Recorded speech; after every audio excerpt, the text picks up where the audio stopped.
Well, welcome to 10 Minute Record Reviews, episode 78. Today we're going to talk about Queen's album A Day at the Races, which was released in 1976 on Elektra. And this is the first Canadian pressing of that album. This is Queen after they've made it. This album, of course, is a follow-up to A Night at the Opera, which was the album which contains Bohemian Rhapsody and which was really their first worldwide smash record. And on the strength of that, they made an album which has a lot of echoes of its predecessor, particularly in the cover art, but also in the eclecticism of the music, the range of composition and the musical styles which are on here. There's still lots of great rock and roll in this album, but Freddie has a much freer hand in terms of his influences.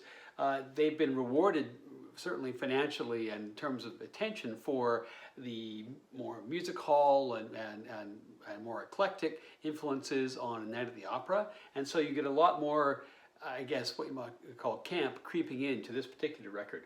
Not necessarily to bad effect, but this is a definite switch from what you find on, say, Sheer Heart Attack. So this album is distinct from all the Queen albums which came before in that it was not produced by Roy Thomas Baker, it was actually produced by the band. They, of course, were always interested in the technical aspects of recording. They were always a very technically conscious band. They recorded this at the Manor, which is a large country house owned by Richard Branson at the time. And the Manor's recording studio has played host to any number of great albums. These include Sandy Denny's debut Sandy, Pill's Metal Box, Tubular Bells by Mike Oldfield, Nature of the Beast by April Wine, and even Black Sabbath's somewhat notorious album with Ian Gillan, Born Again. This album took 5 months to record, it cost a lot of dough, just like its predecessor had. They had license to do so, of course, at this point from Elektra. And like its predecessor, it's got some songs of real complexity, like Millionaire's Waltz, which, although it didn't really make much of a dent in the charts, is a song over which the band labored extensively. It's got lots of parts, lots of overdubs, lots of technical pieces. According to the band, it was as complex to make as Bohemian Rhapsody. And of course, this album also has Somebody to Love, that incredible composition, which that dense vocal construction with May and Taylor and Mercury, all their voices being multi-tracked to replicate the sound of a 100-strong vocal choir. Reviews for this album were pretty positive back in the day, but Night at the Opera was kind of a tough act to follow. The album did go to #1 in the UK, went to #1 in Japan, and #5 in the US, so it did pretty well. Like all Queen albums, this is a real group effort.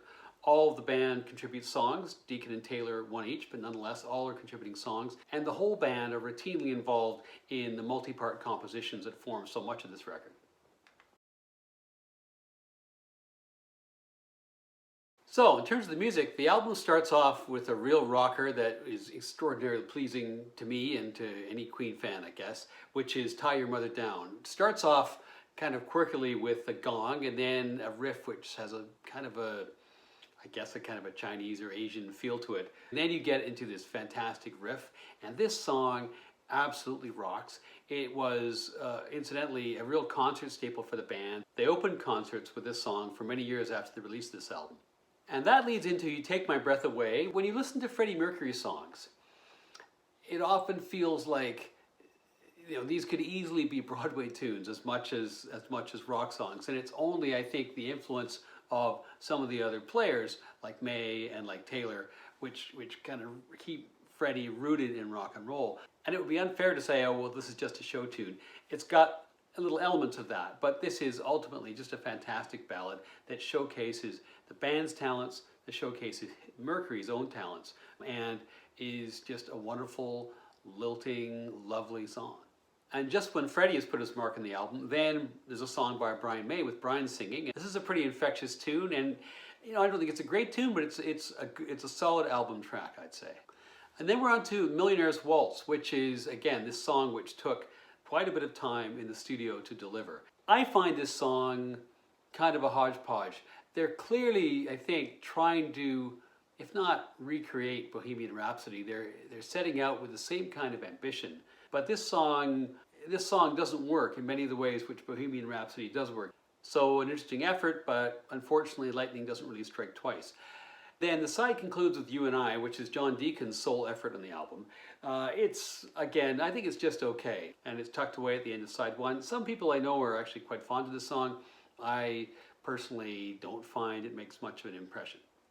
But never mind all that, because then we're on to side two and the high point of the album, and really one of the high points of their whole career, with Somebody to Love. This, of course, is another group vocal triumph. I've mentioned, the extensive multi-tracking to capture all those harmonies.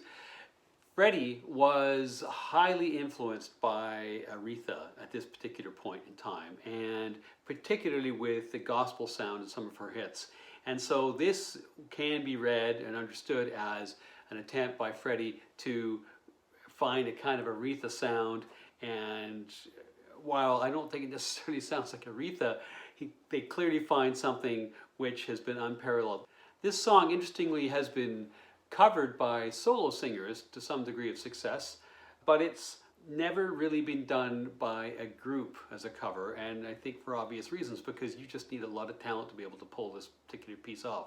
What strikes me coming back to this song and giving it a thorough listen a couple of times, yes, of course, the singing, but Roger Taylor's contribution on drums. He hits his drums so hard here. It makes such a difference to the feeling and the emotion and the passion of the song, and I don't think that can go unsaid. Then again, with a Brian May song coming after a Freddie Mercury composition, we're into this slightly, I don't know if it's controversial, but it's a slightly odd song called White Man. And this is a song, I guess what you can say about this song is it's well-meaning, right? It's an attempt to sing about the oppression of indigenous peoples by British colonialists, and fair dues, that's something which needs to be sung about.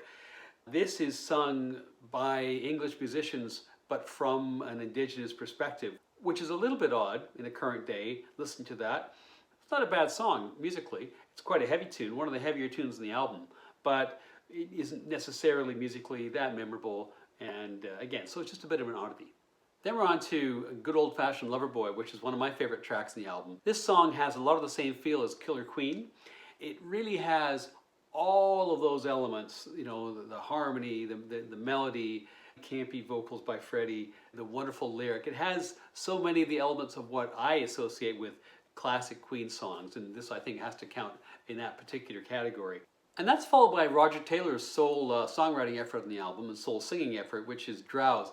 This is a funny kind of a song. I like it. It's a concept song, this middle class suburban lethargy that Roger is kind of railing against. And the production, the singing, and just the way the whole song sounds seems intended somehow to convey that kind of hazy, lazy, suburban lethargy kind of effectively. So it's kind of a cool concept. I'd only say that it just lacks a little something to elevate it from a good song to a great one. And then we have another oddity to close out the album, which is a song sung half in English and half in Japanese called Teo Toriate. So Freddie had a huge interest in Japan. The band, of course, at this point had toured Japan a couple of times. He loved Japanese crafts. He would go and visit craft displays and museums and so on when he was in Japan. The whole band enjoyed their experiences in Japan, and they developed quite a loyal following. So the idea was to write a song which would serve a dual purpose of acknowledging their fans in Japan because they were grateful, but also, of course, to cement their position amongst their fans there. And so what happens is they're on a tour there. Freddie writes down these lyrics, and he asks their interpreter, he passes her a cocktail napkin with the lyrics written down and asks her to translate them, which she does. And so it's her translation which he sings. This ended up being released as a single, though only in Japan. As I mentioned, about half the song is sung in Japanese. This is a good song rather than a great song. It's a curiosity because of the lyrics. It could also actually, frankly, be a Broadway song as much as a rock song. But that, of course, is typical of Queen in this period.